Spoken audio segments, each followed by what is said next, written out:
Unsure of your dream? Study abroad destination? Clear your doubts. Videsh Consult. Call 9676502888.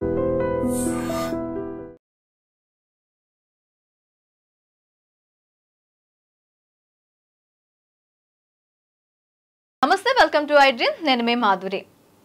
మనకి investment చేయడానికి money ఉంటుంది, కానీ ఎక్కడ ఇన్వెస్ట్మెంట్ చేయాలి అనే దానిపైన చాలా మందికి చాలా డౌట్స్ ఉంటాయి. కొంతమంది స్వంత ప్రయోగాలు చేస్తూ ఉంటారు, ఆఖరికి చేతులు కాల్చుకుంటూ ఉంటారు. ఇన్వెస్ట్మెంట్ అనేది ఎలా చేయాలి, ఎక్కడ చేయాలి, ఎలా చేస్తే బాగుంటుంది, డీటెయిల్గా చెప్పడానికి మనతో పాటు ఉన్నారు మాధవి రెడ్డి గారు, సర్టిఫైడ్ ఫైనాన్షియల్ ప్లానర్. తనని అడిగి డీటెయిల్గా తెలుసుకుందాం. నమస్తే మ్యామ్. నమస్తే అండి. మాధవి గారు, మనకి మ్యూచువల్ ఫండ్స్ ఇప్పుడు భూమి చాలా బాగుంది, చాలా మంది దాని వైపు మొగ్గు చూపుతున్నారు. ఇందాక మీరే చెప్పారు 23,000 crores per month mutual funds లో పెడుతున్నారు అని.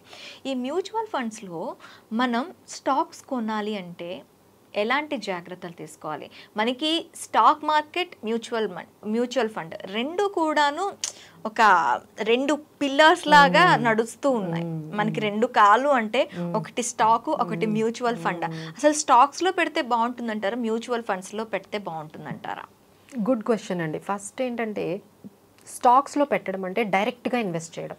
డైరెక్ట్గా అంటే మీ దగ్గర ఒక 1 lakh ఉన్నాయి, మీరు ఒక డిమాట్ అకౌంట్ ఓపెన్ చేసుకున్నారు, మీరు ఒక లిస్ట్ ఆఫ్ స్టాక్స్ డిసైడ్ చేసుకున్నారు. ఏం డిసైడ్ చేసుకున్నారు? I will buy UltraTech cement, ఒక బాటా షోరూమ్ స్టాక్ కానీ, లేకపోతే ఒక డిమార్ట్, ఇలా TCS, Infosys, ICICI bank, Kotak bank, ఇలా ఒక లిస్ట్ ప్రిపేర్ చేసేసుకున్నారు.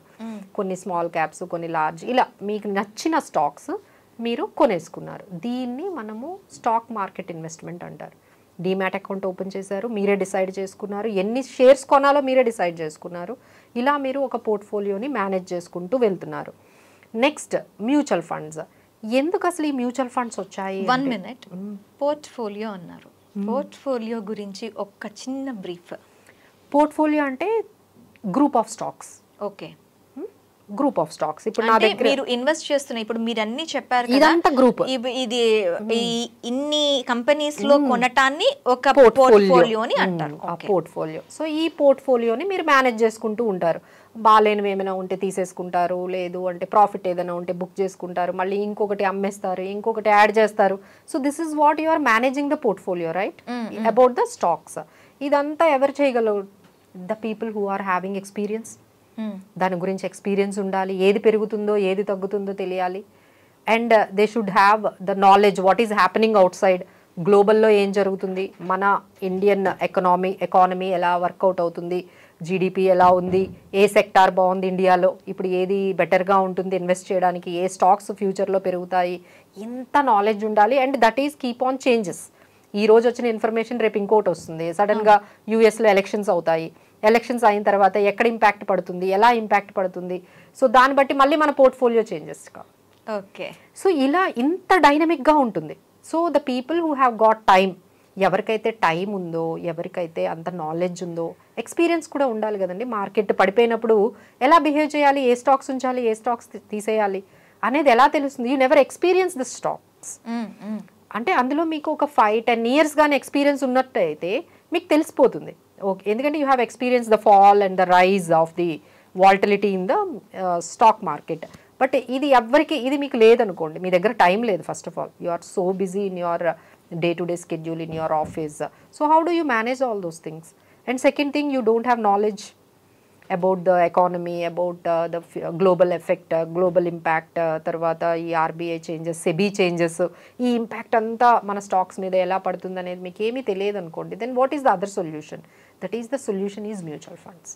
ఓకే, సో ఎవరైతే ఇలా ఈ స్టాక్స్ని మనము కంటిన్యూస్గా మానిటర్ చేసుకోవడము, లేకపోతే అంత టైం లేదు, ఎక్స్పీరియన్స్ లేదు, నాలెడ్జ్ లేదు, so for all those things, but they still wanted to enter in to the equity. అవును, అయినా సరే నేను ఎంటర్ అవ్వాలి అనుకుంటే the best solution is the mutual funds. Okay, mutual ఫండ్స్లో ఏమవుతుందంటే మీ మనీని ఒక ఫండ్కి ఇచ్చేస్తున్నారు to manage. Example SBI large cap fund అంటే మీనింగ్ ఏంటి? Your money is managing by the SBI mutual fund. Okay, ఆ స్కీమ్ మీరు ఆ ఫండ్ మేనేజర్కి ఇచ్చేస్తున్నారు. So what he is doing is behalf of you he is buying the stocks. Indirect investing in to the stock market అంటే ఇలా అయితే direct అంటాం. మీరే బై చేసి మీరే స్టాక్స్ కొనుక్కుంటే అది డైరెక్ట్ ఇన్వెస్ట్మెంట్ అంటాము. ఇలా వేరే మీ ఫండ్ మేనేజర్ ద్వారా మీరు ఈక్విటీలోకి ఎంటర్ అవుతున్నారు కాబట్టి indirect investment into stock market. Okay. And ఇందులో ఏంటంటే మనకి ఈ స్టాక్ మార్కెట్లో తక్కువ అమౌంట్తో ఎన్ని స్టాక్స్ కొనగలరు? మీ దగ్గర 5,000 ఉందనుకోండి, ఎన్ని స్టాక్స్ వస్తాయి? 1 or 2. రిలయన్స్ ఆల్రెడీ 3,000 ఉంటుంది. సో ఇలా ఎన్ని స్టాక్స్ కొనలేము. కానీ మ్యూచువల్ ఫండ్స్లో మీరు 5,000 ఇస్తే మీ అమౌంట్ 20-30 కంపెనీస్కి వెళ్తుంది. Because he's pooling all the amount. ఇప్పుడు మీలా 5,000, నేను ఒక 1 lakh పెట్టాను, ఇంకొకరు 50,000, all together they have collected almost 1,000 crores. ఈ 1,000 crores-ని కలెక్ట్ చేసి వీళ్ళు ఈ స్టాక్స్లో పెడుతున్నారు. ఈ 1,000 crores-లో మీ 5,000 కూడా ఉంది. Now this is possible. Your amount of even 5,000, ఆ 5,000 ఈ 30 స్టాక్స్లోకి వెళ్ళింది. అదే 5,000తో 30 స్టాక్స్ కొనగలరా? ఇంత పెద్ద స్టాక్స్ కొనగలరా? కొనలేరు. So this is called diversification can be done even with small amount. ఇదేంటంటే ఇన్వెస్టర్స్ అంటే చిన్న చిన్న ఇన్వెస్టర్స్ అందరికీ కూడా this is a good investment is the mutual funds. ఇప్పుడు చాలామంది అడుగుతారనమాట, మేడం నా దగ్గర 50,000 ఉన్నాయి, 10,000 rupees ఉన్నాయి, నేను ఎందులో స్టాక్స్ కొనుక్కోమంటారా? మేము వద్దనే చెప్తామండి. ఇలా తక్కువ ఇన్వెస్ట్మెంట్ ఉండే వాళ్ళందరూ కూడా వెళ్తే ఎన్ని స్టాక్స్ కొనగలరు? అదే మీరు ఆ 10,000ని మ్యూచువల్ ఫండ్స్లో వెళ్తే మీరు 20 కంపెనీస్ కొనుక్కోగలరు. Your amount is started investing in 20 companies. And your money also safe. Because ఒక 2 కంపెనీలే మీరు కొనుక్కున్నారనుకోండి, ఆ 2 కంపెనీల్లోనే ఇష్యూ వస్తే మొత్తం అమౌంట్ పోతుంది. ఇక్కడ 30 కంపెనీస్లో ఉండడం వల్ల ఒక 2 కంపెనీస్ ఫెయిల్యూర్ అయినా మిగతా కంపెనీస్ బాగా ప్రాఫిట్ వచ్చేటప్పుడు మీ రిస్క్ అనేది మేనేజ్ అయిపోతుంది. ఓకే. ఒక దగ్గర పోయినా ఇంకో దగ్గర స్టాక్ బాగా వర్కౌట్ అయింది అనుకోండి, finally you are having a very good returns on an average, even though out of these 30 stocks 20 stocks have not performed, but rest of the stocks performing బాగుంది అనుకోండి, మీ మేనేజ్ అవుతుంది కదా risk. So these are all the things why it is good. And even తక్కువ అమౌంట్తో కూడా మనకి బాగా diversification కావాలి. ఇంకోటి ఏంటంటే ఎంట్రీ ఎగ్జిట్ ఈజ్ ఫ్రీ. మీరు ఎప్పుడైనా కొనుక్కోవచ్చు, ఎప్పుడైనా మీరు ఎగ్జిట్ అయిపోవాలంటే అయిపోవచ్చు. సో ఇలా మీరు వస్తున్నారు. Now the question comes with the mutual funds, A select చేసుకోవాలి? ఇప్పుడు మనకి మార్కెట్లో 44 AMCs ఉన్నాయండి, అంటే 44 AMCs ఉన్నాయి. SBI, HDFC ఇవన్నీ AMCs, HSBC, తర్వాత మనకి ICICI, అన్ని AMCs ఉన్నాయి.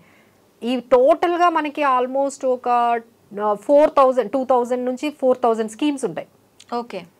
ఇప్పుడు out of these many schemes, అంటే ఇప్పుడు ఎగ్జాంపుల్ 3,000 స్కీమ్స్ ఉన్నాయనుకోండి, మీరు ఎలా సెలెక్ట్ చేసుకుంటారు? కష్టంగా ఉంటుంది. అప్పుడు ఏది చూస్ చేసుకోవాలో తెలియదు కదా. సో అది ఒక్కటే కొంచెం మ్యూచువల్ ఫండ్స్లో మనం తీసుకోవాల్సిన జాగ్రత్తలు ఏంటంటే, ఇక్కడ 44 AMCs ఉన్నాయి, ఆల్మోస్ట్ 3,000 to 4,000 స్కీమ్స్ ఉన్నాయి. ఈ స్కీమ్స్లో ఏది బెస్ట్ స్కీమ్ అనేది ఎలా తెలుసుకోగలుగుతాము? So first you need to understand what are the major diverse అంటే స్కీమ్స్ ఏమున్నాయి, categories: equity, debt, hybrid, liquid. ఈ వర్డ్స్ అట్లీస్ట్ మీరు గుర్తుపెట్టుకోవాలి. ఓకే. ఈక్విటీ అంటే ఏంటి? మీ ఫండ్ మేనేజరు అమౌంట్ అంతా తీసుకొని వెళ్ళి స్టాక్ మార్కెట్లో పెడతారు. ఓకే. డెట్ స్కీమ్ అనేది ఉంటుంది. డెట్ స్కీమ్ అంటే ఏంటి? మీ మనీ ఫండ్ మేనేజర్ తీసుకొని డిబెంచర్స్, బాండ్స్ ఇలాంటి డెట్ ఇన్స్ట్రుమెంట్స్లో పెడతారు. హైబ్రిడ్ అంటారు. హైబ్రిడ్ స్కీమ్స్ అంటే where both will be there. Equity and debt రెండు మిక్స్ అయి ఉంటుందన్నమాట. 50% అందులో, 50% ఇందులో, ఇలా అటు ఇటుగా పెడుతూ ఉంటారు. లిక్విడ్ స్కీమ్స్ అనేవి ఉంటాయండి. లిక్విడ్ స్కీమ్స్ అంటే అందులో ఏంటంటే, లిక్విడ్ అంటే సేవింగ్స్ అకౌంట్కి, అంటే మీ దగ్గర ఏదైనా ఒక కంటింజెన్సీస్కి, ఎమర్జెన్సీస్కి కావాలి అంటే it's just like an savings account. Money market ఇన్స్ట్రుమెంట్స్లోని పెడుతూ ఉంటారు. Now you have to select these category first. మీకు లాంగ్ టర్మ్ గోల్ ఉందనుకోండి, మీరేం తీసుకోవాలి? ఈక్విటీ తీసుకోవాలి. ఓకే. ఎందుకంటే అందులో ఎక్కువ రిస్క్ ఉంటుంది కాబట్టి you need more time to manage the risk. So అందుకని ఎప్పుడైనా రిటైర్మెంట్ ప్లానింగ్ కోసం కానీ, మీ ఇల్లు కొనుక్కోవాలి, లేదు అంటే పిల్లల చదువుల కోసం కానీ, what you need to take it is equity స్టాక్స్లోని మీరు తీసుకోవాలి. లేదు నాకు కొంచెం నేను అంత రిస్క్ తీసుకోలేను అనుకునేటప్పుడు హైబ్రిడ్ స్కీమ్స్ తీసుకోవచ్చు. బోత్ డెట్ అండ్ ఈక్విటీ ఉంటుంది. నేను 3 years నేను ఉంటాను, 2 years నేను మనీ నాకు కావాలి అంటే డెట్ స్కీమ్స్కి వెళ్ళిపోవచ్చు. అసలు నాకు ఎప్పుడంటే అప్పుడు 24 hours 2 daysలో కూడా నాకు మనీ కావాల్సిన అవసరం రావచ్చు అంటే లిక్విడ్ స్కీమ్కి వెళ్ళిపోవచ్చు. So based on your goal, based on your time, you have to select the category first. Okay. ఓకేనా? సో ఇప్పుడు రిటర్న్స్ చూసుకుంటే ఈక్విటీలో మీకు 15 to 20% వస్తాయి ఆన్ అన్ యావరేజ్. ఆ తర్వాత మీకు డెట్ స్కీమ్స్లో మీకు 12% 10% రిటర్న్స్ వస్తాయి. ఓకే. ఎందుకంటే దాంట్లో రిస్క్ తక్కువ ఉంటుంది, అందులో ఈక్విటీ ఉండదు కాబట్టి రిస్క్ తక్కువ ఉంటుంది. సో అలానే రిటర్న్స్ కూడా మీకు 10% అట్లా వస్తాయి. అలానే హైబ్రిడ్లో కొంచెం రిస్క్ కొంచెం యావరేజ్గా ఉంటుంది కాబట్టి 12% వరకు రావచ్చు, 10 to 12. ఇక్కడ లిక్విడ్ స్కీమ్లో అసలు రిస్క్ ఉండదు, రిటర్న్ కూడా మీకు 6 to 8% ఉంటుంది. Now you have to decide based on your expectations, based on your time, based on your goal, which category you want. Okay. ఎక్కువగా మనకి ఈక్విటీలోకే వస్తారు, అసలు మ్యూచువల్ ఫండ్ వచ్చేదే రిటర్న్స్ కోసం. అవును. సో ఇవన్నీ ఎక్కువగా పాపులర్ అవ్వలేదు అందుకని. సో అందరూ కూడా ఈక్విటీ కేటగిరీలోనే ఎక్కువగా ఉండడానికి ఇష్టపడతారు. సో ఈక్విటీలో మళ్ళీ అగైన్ కన్ఫ్యూజన్ ఏంటంటే there are many sub categories. Sector funds ఉంటాయి, డైవర్సిఫైడ్ ఉంటుంది, తర్వాత థిమటిక్ ఫండ్స్ ఉన్నాయి. Again you have large cap funds, mid cap funds, small cap fund, flexi cap funds, multi cap funds, gold funds, ఇక global funds, ఇంకా చెప్పుకుంటూ పోతే చాలా list ఉంటుంది.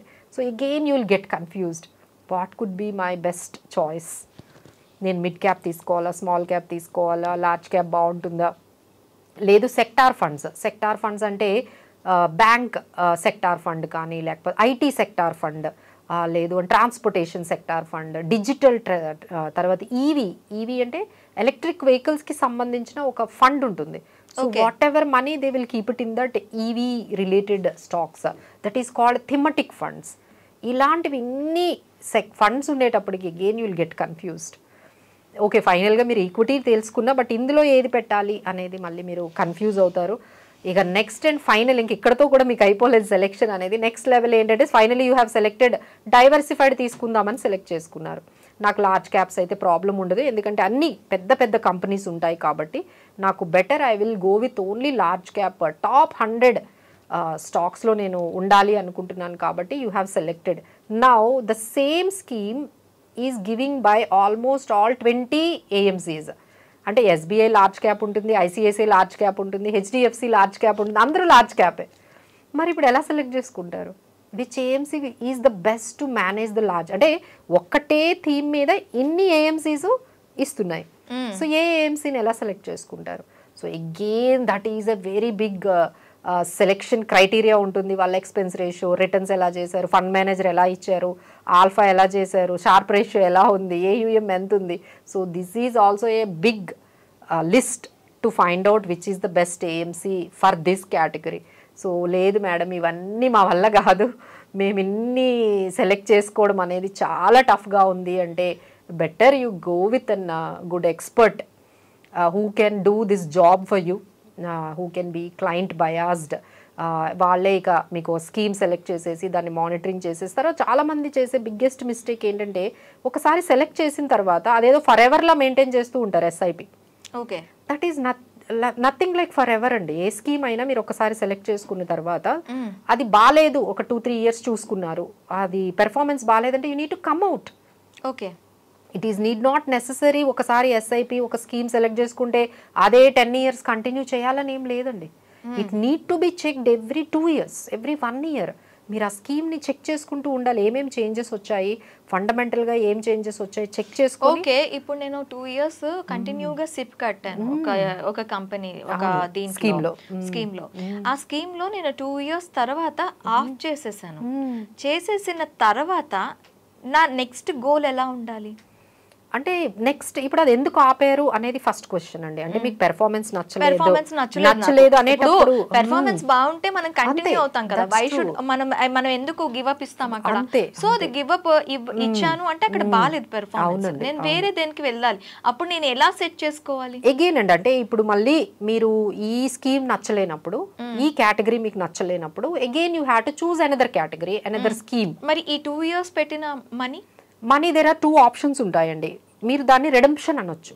రెడెంప్షన్ అంటే ఏంటి? ఇప్పుడు ఆ అమౌంట్ అంతా కలిపి 1,50,000 అయింది అనుకోండి, ఆ 1,50,000 నుంచి మీరు బయటకు వచ్చేస్తారు రిడీమ్ చేసుకొని. ఆ 1,50,000 ని కూడా కొత్త స్కీమ్ కి మీరు ట్రాన్స్ఫర్ చేసుకోవచ్చు, ఇంకో దాంట్లో ఇన్వెస్ట్ చేసుకోవచ్చు. బట్ ఇలాంటి మిస్టేక్స్ చాలా కాస్ట్లీ అండి, ఎందుకంటే మీకు ట్యాక్సెస్ కూడా పడతాయి రిడెంప్షన్ చేసుకునేటప్పుడు. సో మనకి ఎంత ట్యాక్స్ పడుతుందో అవి కూడా చేసుకోవాలి. అందుకని ఇంత ఈజీగా మనము అది బాగాలేకపోతే ఇది చాలా మంది చూస్తున్నాం, ఈ స్కీమ్లోకి వెళ్తారు, ఏదో సెలెక్ట్ చేసుకుంటారు, తెలియక సెలెక్ట్ చేసుకుంటారు, తర్వాత వాళ్ళకి అర్థమవుతుంది this is not the right scheme అని. లేదు ఏదో అడ్వైజర్ దగ్గరికి వెళ్ళారు, ఆమె కూడా కరెక్ట్గా లేకపోతే ఆయన మీకు కరెక్ట్గా అడ్వైజ్ చేయలేదు అనుకోండి, ఆ తర్వాత అక్కడ కూడా అది పెర్ఫార్మెన్స్ మీకు నచ్చలేదు, నచ్చలేకపోతే మళ్ళీ మీరు దాన్ని బయటకి రావాలి అనుకున్నప్పుడు ఏం చేయాలి? We have to redeem the entire amount. దాన్ని మనం రిడమ్షన్ అంటారంటే మీకు వచ్చిన యూనిట్స్ అన్నీ సేల్ చేసేసి ఆ అమౌంట్ మళ్ళీ మీ బ్యాంక్ అకౌంట్లో ట్రాన్స్ఫర్ అయిపోతుంది. ఓకే, ఆ అమౌంట్ని మీరు మళ్ళీ ఇంకొక స్కీమ్కి ట్రాన్స్ఫర్ చేసుకోవచ్చు. ఓకే, ఇప్పుడు అగైన్ ఇంకో డౌట్.